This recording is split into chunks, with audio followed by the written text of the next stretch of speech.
napakaseryoso po ngayon ng paratang laban sa inyo.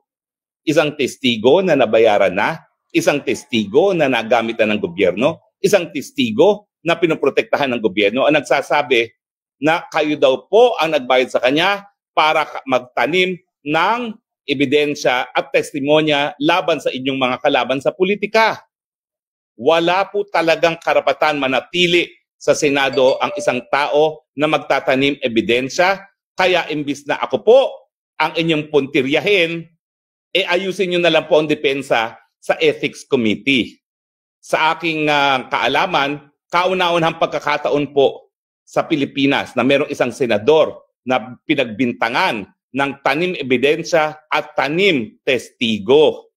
Sana po malinis ang inyong pangalan dahil hindi dapat ginagamit ang Senado para instrumento sa mga tanim ebidensya at tanim testigo para lamang sirain ang mga katunggali sa politika.